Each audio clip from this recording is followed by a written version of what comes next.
Friends, ಹೇಗಿದ್ದೀರಾ ಎಲ್ಲರೂ ಚೆನ್ನಾಗಿದ್ದೀರಲ್ಲ. ಇವತ್ತು ನಿಮಗೆ ರುಚಿಕರವಾದ ಮಶ್ರೂಮ್ ರೈಸ್ ಯಾವ ರೀತಿ ಮಾಡೋದು ಹೇಳ್ಕೊಡ್ತೀನಿ.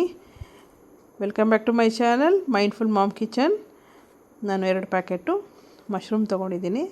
ಅದನ್ನು ನೀಟಾಗಿ ವಾಶ್ ಮಾಡಿ, ಕ್ಲೀನ್ ಮಾಡಿ, ಡ್ರೈ ಮಾಡಿ, ಈ ಥರ ತಿನ್ ಸ್ಲೈಸ್ ಮಾಡ್ಕೊತ ಕಟ್ ಮಾಡ್ಕೊತಾ ಇದ್ದೀನಿ. ನೋಡಿ, ಈ ಥರ ಮಾಡ್ಕೋಬೇಕು. ನೋಡಿ, ಈ ಥರ ಮಾಡಿಕೊಂಡು ಸೈಡಿಗೆ ಎತ್ತಿಟ್ಕೊಳ್ಳೋಣ. ಹಾಗೆ 2 ಈರುಳ್ಳಿ, ದೊಡ್ಡದಾದ ಈರುಳ್ಳಿ ತೊಗೊಂಡು ಅದನ್ನು ಸಹ ಉದ್ದುದ್ದವಾಗಿ ಈ ಥರ ಕಟ್ ಮಾಡ್ಕೊತಾ ಇದ್ದೀನಿ. ನಂತರ ಒಂದು ಬೆಳ್ಳುಳ್ಳಿ, ಅದನ್ನು ಸಣ್ಣದಾಗಿ, ತುಂಬ ಚಿಕ್ಕದಾಗಿ ಕಟ್ ಮಾಡ್ಕೋಬೇಕು.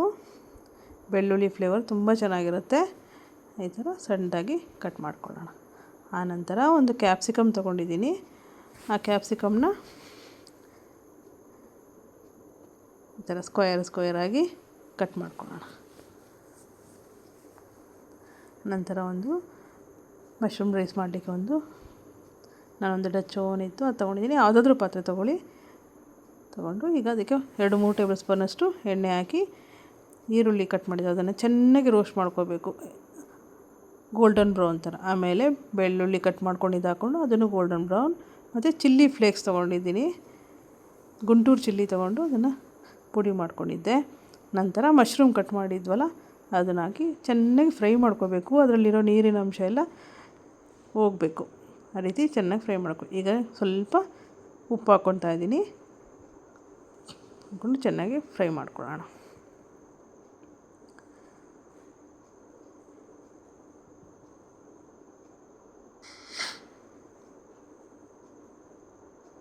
ಈಗ ಕಟ್ ಮಾಡ್ಕೊಂಡಿರುವಂಥ ಕ್ಯಾಪ್ಸಿಕಮ್ ಹಾಕ್ಕೊಂಡು ಅದನ್ನು ಚೆನ್ನಾಗಿ ಫ್ರೈ ಮಾಡ್ಕೊಳ್ಳೋಣ.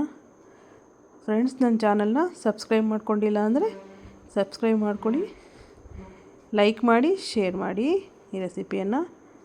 ನೋಡಿ, 1 ಟೀ ಸ್ಪೂನಷ್ಟು ಪೆಪ್ಪರ್ ಪೌಡ್ರ್ ಹಾಕ್ಕೊಂಡೆ. ಮತ್ತು ಚಿಲ್ಲಿ ಒಂದು 4-5 ಕಟ್ ಮಾಡ್ದಲೇ ಓಲಾಗಿ ಅದೇ ಥರನೇ ಹಾಕ್ಕೊಂಡಿದ್ದೀನಿ. ಈಗ ವಾಶ್ ಮಾಡಿದಂಥ ರೈಸನ್ನು ಹಾಕ್ಕೊಂಡೆ.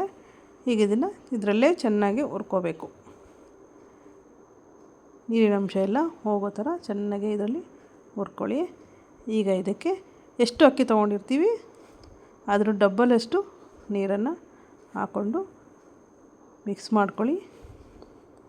ಈ ಟೈಮಲ್ಲಿ ಸ್ವಲ್ಪ ಉಪ್ಪು ಹಾಕ್ಕೊಂಡಿದ್ವಲ್ಲ, ಈಗ ರುಚಿ ನೋಡಿಕೊಂಡು ಎಷ್ಟು ಉಪ್ಪು ಬೇಕು ಅಷ್ಟನ್ನು ಈಗ ಸೇರಿಸ್ಕೊಂಡು ಚೆನ್ನಾಗಿ ಮಿಕ್ಸ್ ಮಾಡಿ ಇದನ್ನು ಬಾಯ್ಲ್ ಆಗೋಕ್ಕೆ ಬಿಟ್ಬಿಡೋಣ. ಕುಕ್ ಆಗೋಕ್ಕೆ ಕ್ಲೋಸ್ ಮಾಡಿ ಲಿಡ್ಡು. ನೋಡಿ, ಈ ಥರ ಬಾಯ್ಲ್ ಆಗ್ತಿದೆ. ಮಧ್ಯದಲ್ಲಿ ತಿರುಗಿಸ್ಕೋತಾ ಇರಿ, ತಳ ಹಿಡಿಬಾರ್ದು. ಹಾಗಾಗಿ ತಿರುಗಿಸ್ಕೋತಾ ಇರಿ ಈ ಥರ. ಮತ್ತು ಕ್ಲೋಸ್ ಮಾಡಿ ನೋಡಿ, ಈ ಥರ ಮಧ್ಯದಲ್ಲಿ ಚೆಕ್ ಮಾಡ್ತಾ ಇರಬೇಕು. ಆವಾಗೇನಾಗುತ್ತೆ ಅಂದರೆ ಕೆಳಗಡೆ ಎಲ್ಲ ಮಸಾಲ ಈರುಳ್ಳಿ ಎಲ್ಲ ಹೋಗಲ್ಲ, ಮಿಕ್ಸ್ ಆಗ್ತಾ ರೈಸ್ ಜೊತೆನೇ ಅದು ಚೆನ್ನಾಗಿ ಇದಾಗುತ್ತೆ. ನೋಡಿ, ಹೀಗೆ ಈ ಥರ ಆಗಿದೆ. ಮಿಕ್ಸ್ ಮಾಡ್ತೀನಿ. ಮತ್ತೀಗ ನಾನು ಸಣ್ಣದಾಗಿ ಕಟ್ ಮಾಡ್ಕೊಂಡಂತಹ ಕೊತ್ತಂಬರಿ ಸೊಪ್ಪನ್ನು ಈಗ ಸ್ವಲ್ಪ ಹಾಕ್ಕೋತೀನಿ ಇದ್ರ ಮೇಲೆ. ಮತ್ತು ಒಂದು ನಿಂಬೆಹಣ್ಣಲ್ಲಿ ಅರ್ಧ ನಿಂಬೆಹಣ್ಣನ್ನು ನಾನು ಹೀಗೆ ಅದಕ್ಕೆ ಸ್ಕ್ವೀಸ್ ಮಾಡಿ ಹಾಕ್ತಿದ್ದೀನಿ. ಈಗ ನಾವು ಇದನ್ನು ಏನು ಮಿಕ್ಸ್ ಮಾಡೋಕ್ಕೆ ಹೋಗಬಾರ್ದು. ನಿಂಬೆಹಣ್ಣು ಹಾಕಿದ್ರೆ ಕಹಿ ಬಂದುಬಿಡುತ್ತೆ ಮಿಕ್ಸ್ ಮಾಡೋದು. ಹಾಗಾಗಿ ಹಂಗೆ ಲಿಡ್ಡನ್ನು ಕ್ಲೋಸ್ ಮಾಡಿ ಅದೇ ಥರ ಕುಕ್ ಮಾಡೋಕ್ಕೆ ಬಿಡೋಣ. ಈಗ ಓಪನ್ ಮಾಡ್ತೀನಿ, ಸ್ಟವ್ ಆಫ್ ಮಾಡ್ತೀನಿ.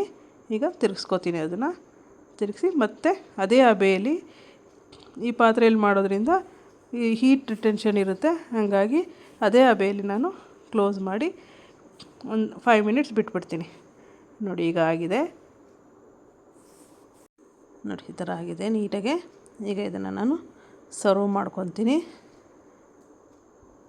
ಒಂದು ರೌಂಡ್ ಈ ಥರ ತಿರುಗಿಸ್ಕೊಳ್ಳಿ. ಈಗ ಇದನ್ನು ಸರ್ವ್ ಮಾಡೋಣ. ರುಚಿಕರವಾದ ಮಶ್ರೂಮ್ ರೈಸ್ ತುಂಬ ಟೇಸ್ಟಿಯಾಗಿರುತ್ತೆ. ಟ್ರೈ ಮಾಡಿ. ಯಾವ ರೀತಿ ಬಂತಂತ ಕಮೆಂಟ್ ಬಾಕ್ಸಲ್ಲಿ ನನಗೆ ಮರೀದಲೇ ತಿಳಿಸಿ. ಫ್ರೆಂಡ್ಸ್, ಸಬ್ಸ್ಕ್ರೈಬ್ ಮಾಡಿಲ್ಲ ಅಂದರೆ ನನ್ನ ಚಾನಲ್ನ ಸಬ್ಸ್ಕ್ರೈಬ್ ಮಾಡಿ, ಲೈಕ್ ಮಾಡಿ, ಶೇರ್ ಮಾಡಿ. ಟಿಫನ್ ಬಾಕ್ಸಿಗೂ ಹೇಳಿ ಮಾಡಿಸಿದಂಥ ರೆಸಿಪಿ ಇದು. ಈ ಥರ ಹಾಟ್ ಬಾಕ್ಸಲ್ಲಿ ಲಂಚ್ ಬಾಕ್ಸಿಗೆ ಯೂಸ್ ಮಾಡ್ಕೋಬೋದು. Thank you friend for watching my video.